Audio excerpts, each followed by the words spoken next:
Hello guys, ito pala yung ganap kahapon. Naghuli kami ng hito ng mga pinsan ko. Dun sa ibaba. Ilang oras din kami nanghuli ng hito. Parang mga 3-4 oras lang nanghuli. Yan, nahuli namin dito. Yan, napakarami yan. Ilang kilo kaya ito? Kinilo ko dito mga 2 in 1/4 siya sa linis na. Napakarami yung guys. Yung iba pinulutan.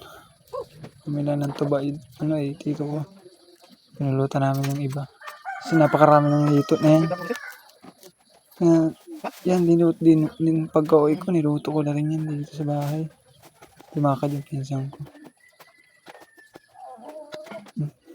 Nagayat na ako dito ng bawang at saka dilaw.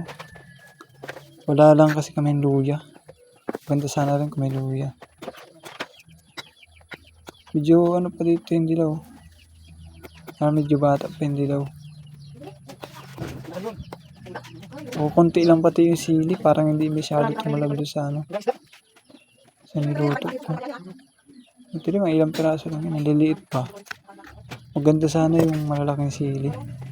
Mga siling labuyo. Pagkatapos yan, sinalasan ko na sa bali itong mga higito. Napakadami niyan. Tingnan nyo naman. Hindi naman siya maliliit sa video lang. May isa pang napasamang dyan, tilapia. Nahuli namin. Siguro yan yung naalad nung nadala ng baha nung bumagyo. Malakas din kasi ang baha dito. Meron din yung hipon. 2 piraso lang, yung isa nawala naputol. Laglag na sa tubig.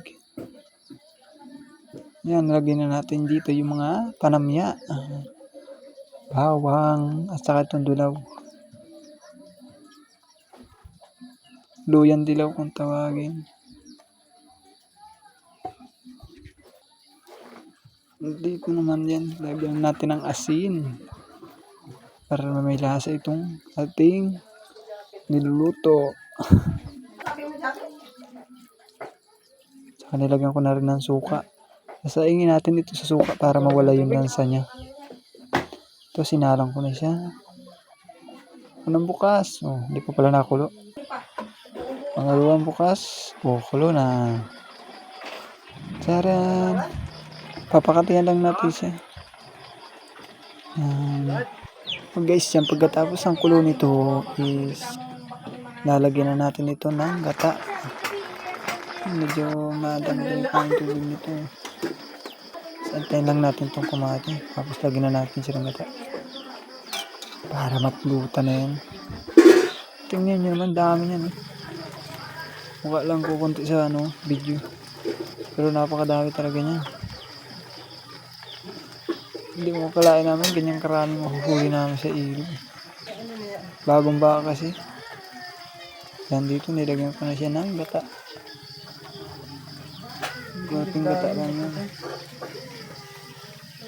Yung gata lang yung nagpapalapot din sa yung mismo sa bona niya. Masarap din dito pag medyo may sabaw-sabaw kasi dumidikit dun sa laman niya yung lasa. Hindi pa dyan ganong dumidikit yung kulay ng dilaw sa gata. Mamaya tingnan nyo. Ang ganda ng kulay niyan. Medyo madilaw-dilaw na mamaya pag naluluto niya. Walang dami niya diba? Kukunti rin lang kumakain ng hito dito sa amin. Ilan lang. Dito sa yan. Tingnan yung kulay niya. Parang medyo madilaw-dilaw na ang kulay.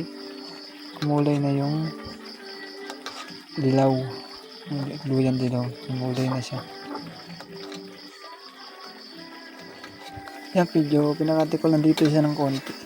Tapos yan, aawunin ko na rin yan. Kaya hindi na yung gata niya. Aawunin ko na yan. Yan sa part na yan.